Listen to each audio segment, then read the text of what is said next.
friends, welcome to my channel. So in the today's lecture, we are going to discuss what is round robin algorithm. Okay, so till now we have discussed first come, first serve and shortest job first. And both these algorithms are non-preemptive.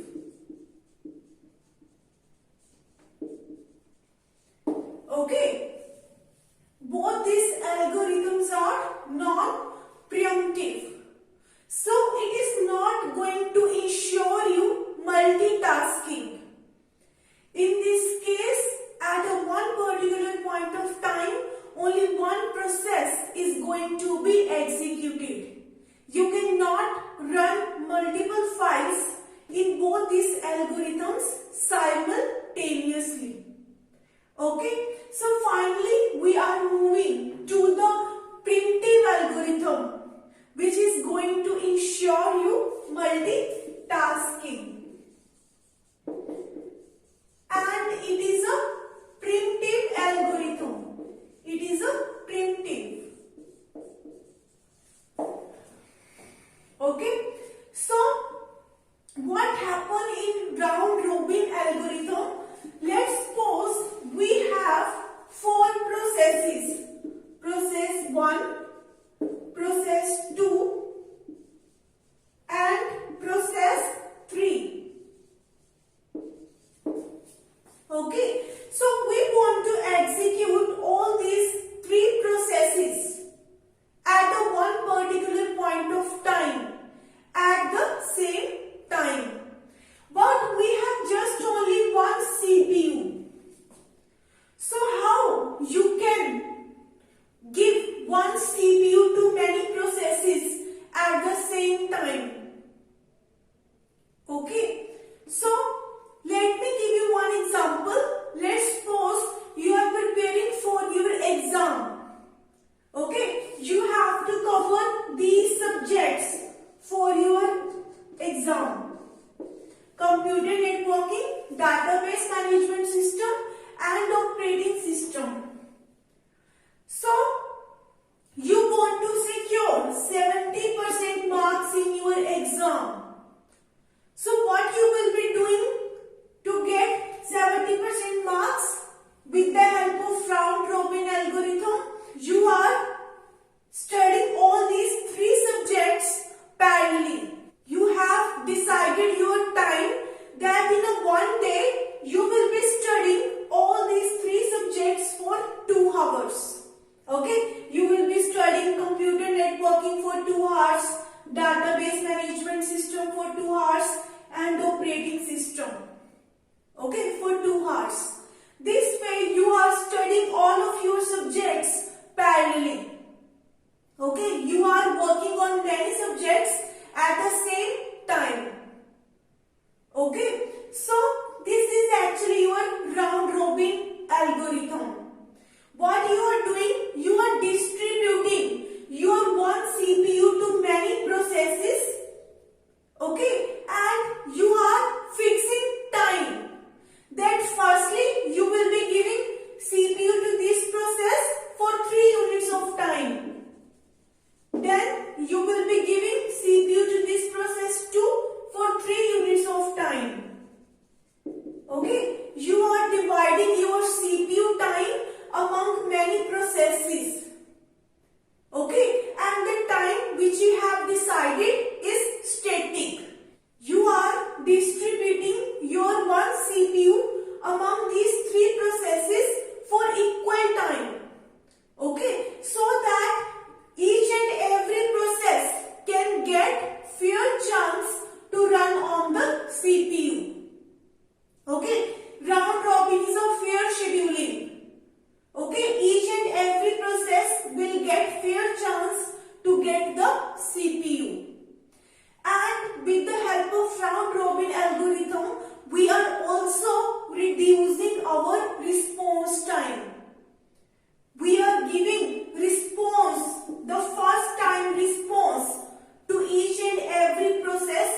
CPU to process 2. Okay, how we will be doing? This is my one process. This process is nothing but some program. You have written some set of instructions for this process. Similarly for process 2, you have written some set of instructions for this process 2. Okay, firstly we will be executing some instructions of process 1, okay, for some amount of time. Then we will be taking back CPU from this process 1. Okay, this process has not been executed completely yet. In the middle of its execution, we took back our CPU and we give that CPU to process 2. Okay, we executed some of the instructions of this process, and in the middle of its execution, we took back CPU from this process and we again give to this process 1. This way we are able to perform multitasking with the help of round robin algorithm. Okay, you are giving your CPU to processes for equal amount of time. Okay, you will be giving your CPU to all the processes for equal amount of time. Okay, now let's try to check the performance of round robin algorithm. How much response time we will be getting, how much waiting time we will be getting. Okay, what is the efficiency of this algorithm, how good it is going to perform. Let's take example.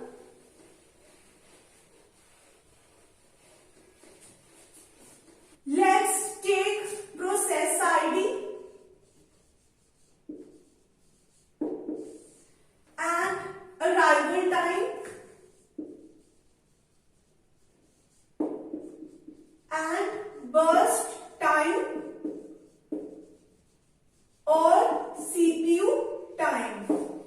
Okay, we have 4 processes, P1, P2, P3, P4, and their arrival time is 1, 2, 3, 4, and their burst time is 5, 4, 2, 3.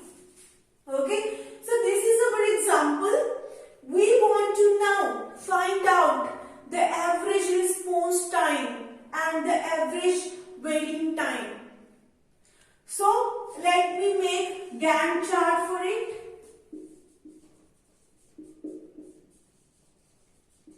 Okay, and let's suppose my time quantum in this example is 3 units.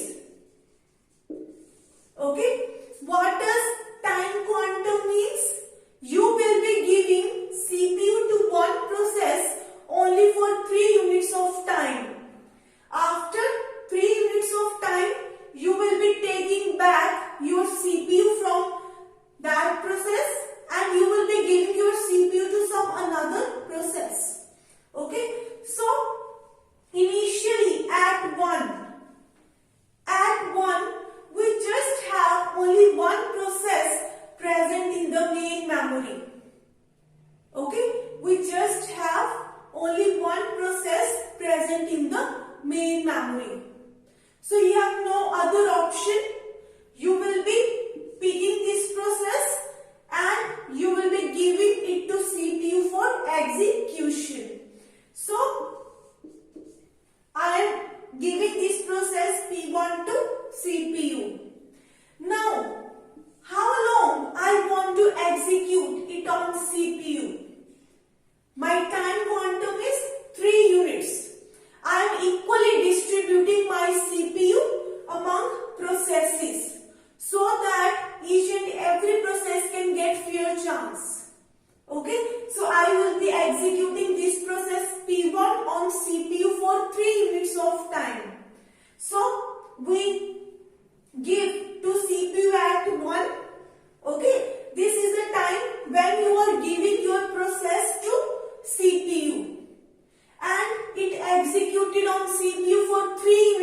time.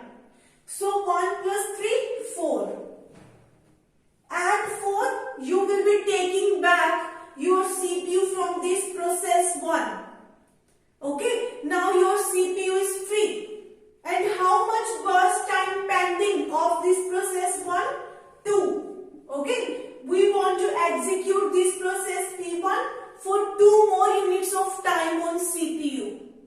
Till now, we have executed this process 1 only for 3 units of time and 2 units of its CPU time is pending.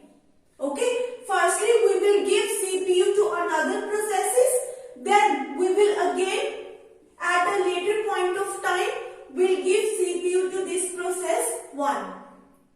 Okay, so let me add all of the processes in the queue. How you are going to execute all of these processes on CPU.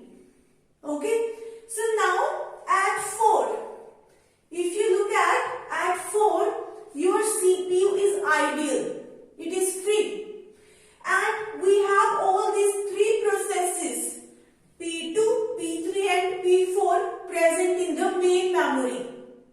Okay, we have 3 processes present in the main memory. So how we will be giving these processes to CPU? On the basis of their first come, first serve. Okay, on the basis of first come and first serve, you will be giving your process to CPU for execution. In what order we will be executing all these processes? Firstly P2, then P3, then P4. Okay, in the order of their arrival time in the main memory. Okay, once you execute all these 3 processes, now you again give chance to process P1. Okay, because it's still 2 units left to execute on CPU. So after you executed all these 3 processes, after you give fair chance to all these 3 processes, you again go to process 1 and you will give this process 1 to CPU. So in this order, we will be executing our processes. Okay, so now we have a process P2. We have process P2. This process P2 arrived in the main memory at 2, but it was assigned CPU at 4 units of time. So what does it mean? It means that your process P2 has waited for CPU for 2 units of time. Okay, and we will be giving CPU to this process P2 for 3 units of time. Okay, so 4 plus 3, 7. Each and every process is given only 3 units of CPU time. Okay, so your process P2 is going to be executed on CPU for 3 units of time.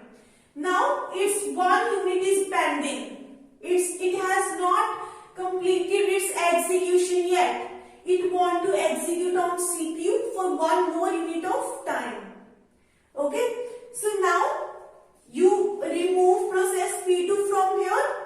Once you have given the fair chance to all these 3 processes, now again you will be giving chance to process P2. Okay, now we want to execute process P3. P3. Your process P3 arrived in the main memory at 3. Okay, but it was assigned CPU at 7. So it had to wait for 4 units of time before getting the CPU. Okay, because at that point of time your CPU was running some other process.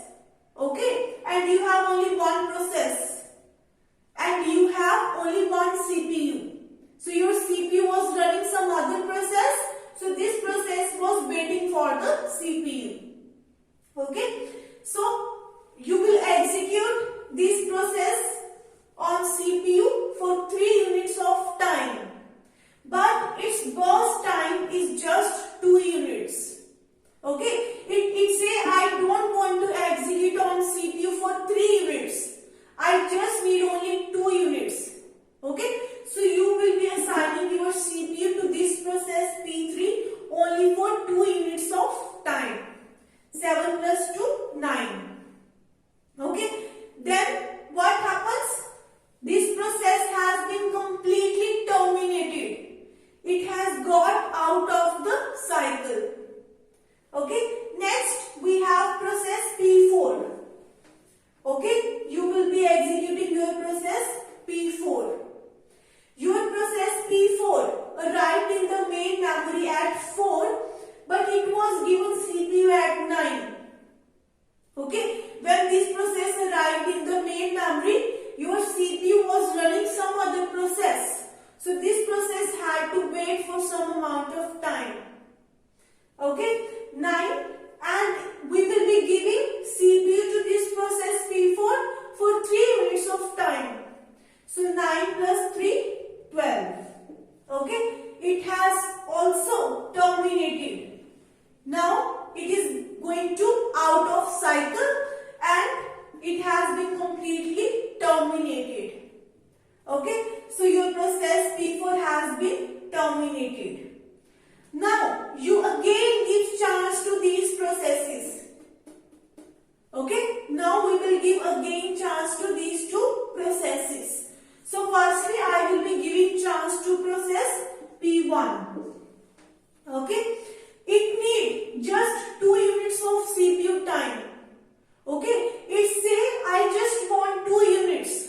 So why to give 3 units to this process? Okay. We will just give only 2 units to this process. 12 plus 2, 14. Okay. Next we will give chance to this process P2. Okay. It says I just need only 1 unit of CPU time. So we will be giving this process P2 1 unit of time. 14 plus 1, 15. Okay. So this is our complete Gantt chart. With the help of this Gantt chart, you are able to find out the waiting time and the response time and your turnaround time. So now let's try to find out the completion time of all of the processes. Your process 1 is getting completed at 14. Okay. It was given CPU 2 times. Once it was assigned CPU at 1 and second time it is assigned CPU at 12. Okay. And at 14 it is going to be terminated. So what is the completion time of process 1? 14. Okay. Your process P2. It was firstly given CPU at 4 and later it was given CPU at 14. Okay. So it is going to be terminated at 15.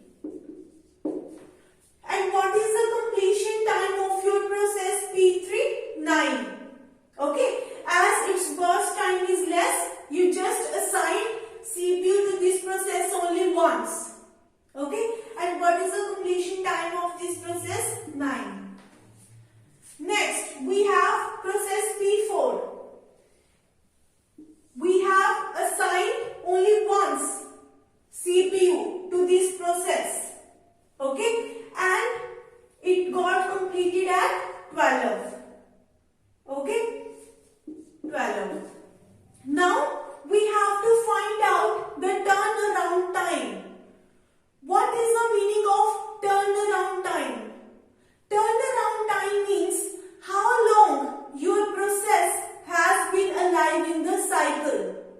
Once it gets arrived in the main memory and once it gets terminated. The intermediate time we will be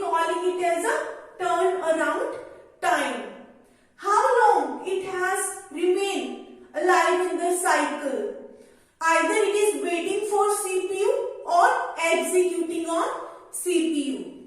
Okay. Let's suppose you are opening your MS Word file. Once you double click on it and after doing all of the work you want to do, you are closing it. So the intermediate time, okay, we call it as a turnaround time. Okay. So what is going to be the turnaround time? How long your process has been alive in the cycle? Completion time minus arrival time. Okay. Completion time minus arrival time. Your process arrived in the main memory at 1 and it is terminated at 14. How long your process has been alive in the cycle? For 30 units. Okay. It arrived at 1 and terminated at 14. So how long it was alive in the cycle? For 30 units. Okay. And if you look at your process 1, CPU time is 5 units. It needs just 5 units to execute on CPU. But it was alive in the cycle for 30 units. So what does it mean? It means that it was waiting for CPU for 5 units of time. Okay. If you look at your process 1, initially it was given CPU as it arrived in the main memory at 1. Okay. Then it was executed on CPU for 3 units. Okay. Then again this process was given CPU at 12. So after 4 units of time it was waiting for CPU. Okay. It waited for CPU for 8 units of time to again get the CPU. So what is my waiting time here? 8. Okay. And the formula for finding waiting time is turnaround time minus burst time. Okay. The total time in which your process remain alive in the cycle minus how long your process want to execute on CPU. The remaining time your process was waiting for the CPU. Okay. And now find the response time. After your process has been arrived in the main memory, how long it was waiting to get the first response time from CPU. Okay. If you look at it arrived at 1 and it was given response by the CPU at 1. It didn't wait any time to get the first response time from CPU. As it is coming, it is getting executed. So our response time is 0 in this case. Now let's move to process P2. It is arrived in the main memory at 2 and it is getting completed at 15. Okay. So how long it has been alive in the cycle? 15 minus 2, 13. Okay. Your process was alive in the cycle for 30 units. Okay. So its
units of time.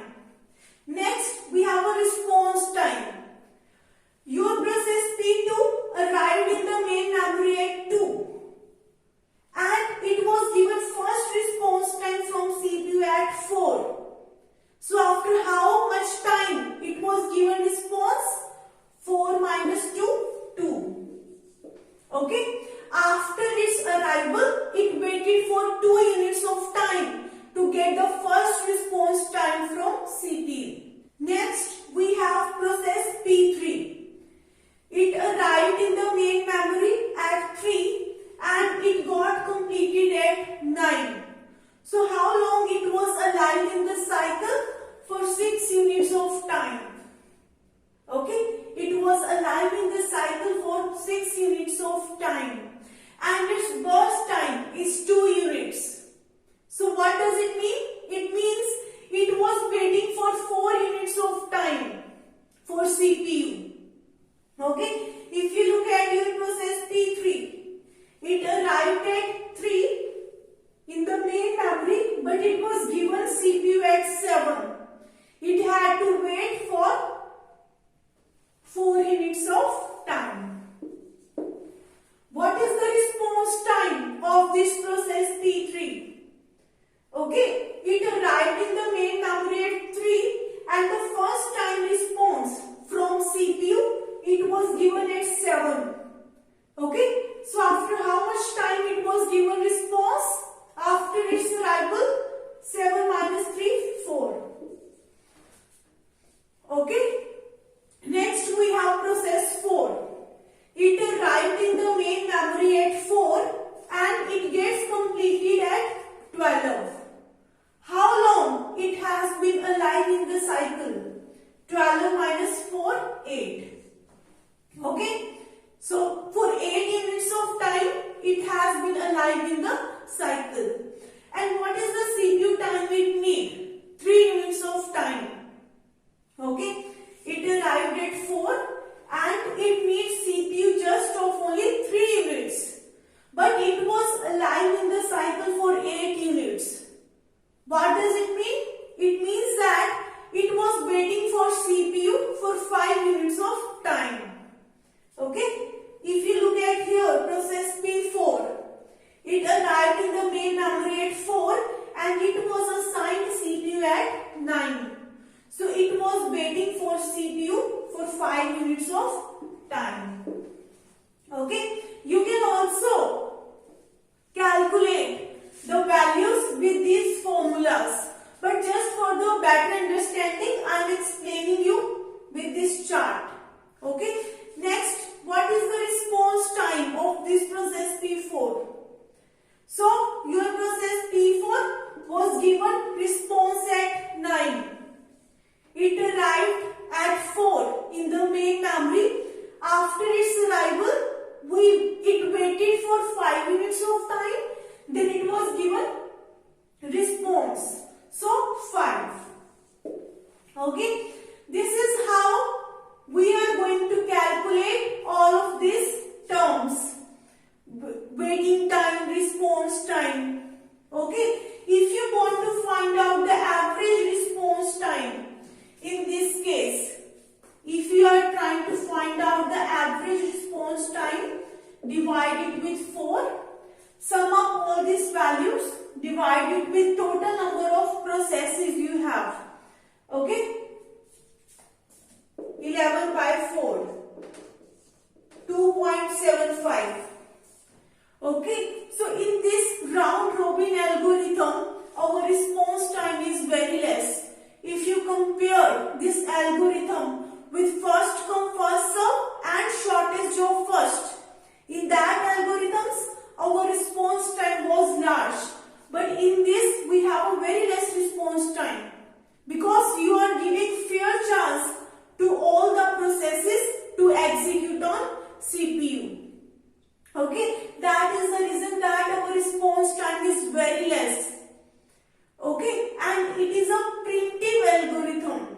It is used if you want to perform multitasking, if you want to execute multiple processes at the same time. within a very less response time. You will be performing multitasking. So I hope that you are clear with this algorithm. If you have any query, I have mentioned my email ID in the description box. You can contact me on that email ID. If you like my video, please like, share and subscribe my channel.